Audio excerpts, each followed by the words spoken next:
Good morning. हम लोग पढ़ रहे थे क्या, पार्ट 3 है, अमर सेन आगे पढ़ते हैं हम लोग। ठीक है। 16 दिसंबर 1927 को बिस्मिल ने अपनी आत्मकथा का अंतिम अध्याय पूरा, क्योंकि उसको जो फांसी की सजा का क्या हो जाएगा, अंग्रेजी ने ऐलान कर दिया था, है ना, फांसी देने का। अच्छा, और 16 दिसंबर 1927 को बिस्मिल ने अपनी आत्मकथा का अंतिम अध्याय पूरा किया और वो जेल के बाहर भिजवा दिया अपनी जो जीवनी था, है ना। 18 दिसंबर 1927 को उनके माता पिता उनसे मिलने के लिए आए। अपने माता पिता से मिलकर उनकी आंखों में आंसू टपक पड़े।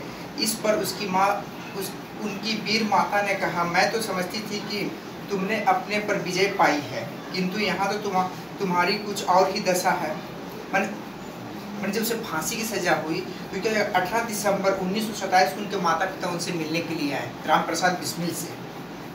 उनके माता पिता से मिलकर उनकी आंखों में क्या हो गया, आंसू आ गए, ममता, है ना, माँ के प्रति टपक पड़े। इस पर उनकी वीर माता, उसकी माँ भी क्या थी, वीर माता ने कहा, मैं तो समझती थी कि तुमने अपने पर विजय पाई है ना, किंतु यहाँ तो तुम्हारी कुछ और ही दशा है।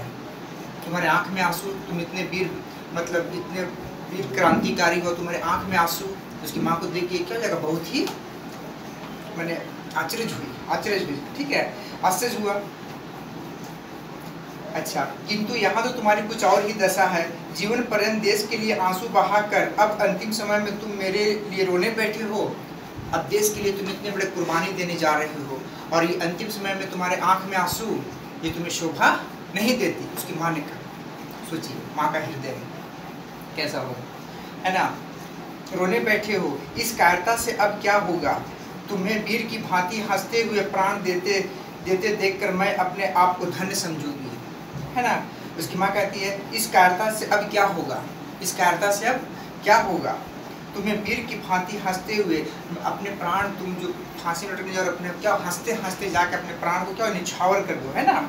अपने आप धन्य समझूंगी, मैं अपने आप को धन्य समझूंगी, रो कर नहीं, हंस कर, है ना। मुझे गर्व है कि इस बीते जमाने में मेरा पुत्र देश के लिए स्वयं को बलिवेदी के निछावर कर दिया। अपने देश के प्रति, अपने, है ना, देशभक्त के रूप में क्या हो जाएगा, अपने देश के प्रति क्या हो जाएगा, अपने को निछावर कर दिया, है ना, एक अच्छे कार्य के लिए। मेरा काम तुम्हें पाल कर बड़ा करना था और उसके बाद तुम इस देश की चीज थे और उसी के काम आ गए। उसकी माँ कहती, मेरा काम तो तुझे पाल पोस कर बड़ा करना, है ना, उसके बाद के लिए स्वयं बलिवेदी, हाँ हाँ, पाल पोस कर बड़ा करना, ठीक है। उसके बाद देश की चीज थे तुम और तुम देश के काम आ गए। तुम इस देश के लिए बने हुए थे, देश की मिट्टी, है ना, और तुम उस देश के काम आ गए। मुझे तनिक भी दुख नहीं। ऐसे मार्मिक क्षणों में अपने आंसुओं को नियंत्रण करते हुए बिस्मिल ने कहा, माँ तुम तो मेरे दुख की भली भांति जानती हो। मुझे अपनी मृत्यु पे तनिक भी दुख नहीं है। मैं आपको विश्वास दिलाता हूँ कि मैं अपनी मृत्यु में बहुत संतुष्ट हूँ। तब जाके ये राम प्रसाद बिस्मिल ने क्या जगह, वो भी भावुक हो गए।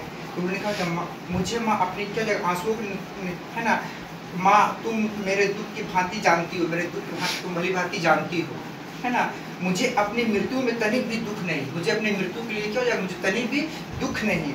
मैं आपको विश्वास दिलाता हूँ कि मैं अपनी मृत्यु में बहुत संतुष्ट हूँ, बहुत संतुष्ट हूँ, है ना। इस तरह से क्या हो जाएगा, उसकी माँ ने भी क्या हो जाएगा, एकदम मतलब कोई मतलब संकोच नहीं, एकदम संकोच पर, है ना, बोली वाह बेटा, मेरा बेटा क्या होगा। उसकी माँ को भी क्या होता है, गर्व हो रहा है। उसके माता पिता भी क्या होता है, अपने बेटे की मैंने किए हुए काज के विरुद्ध जो लड़ते हुए उन्होंने क्या फांसी की सजा, उन्हें भी क्या जगह गर्व हो रहा है कि मेरा बेटा आज देश के लिए मर मिट रहा है, ठीक है, बलिदान दे रहा। 19 दिसंबर 1927 सोमवार का दिन भारतीय इतिहास का ना भूला जाने वाला दिन था। 19 दिसंबर 1927 सोमवार का दिन भारतीय इतिहास का ना भूला जाने वाला दिन था। ये मैंने इतिहास के सुंदर अक्षरों पे लिखा गया था इस इतिहास को। इस दिन भारत माता के लाडले सपूत जन जन के प्रिय क्रांति दूत पंडित राम प्रसाद बिस्मिल को भोर की पहली किरण के साथ 6:30 पर पूर्व अंग्रेजों ने फांसी पर लटका दिया। निर्दयी अंग्रेजों ने क्या कर दिया, फांसी पर लटका दिया। सुबह 6:30 यानी 19 दिसंबर 1927 का दिन सोमवार को भूलना नहीं। उसी दिन उनको क्या हो जाएगा, सुबह भोर के समय में 6:30 उन्हें पूर्व निर्दयी अंग्रेज ने क्या कर दिया, फांसी पर राम प्रसाद बिस्मिल को लटका दिया। आज़ादी के दीवाने फांसी के लिए जाते समय गा रहे थे, है ना, आज़ादी के दीवाने फांसी के लिए जाते समय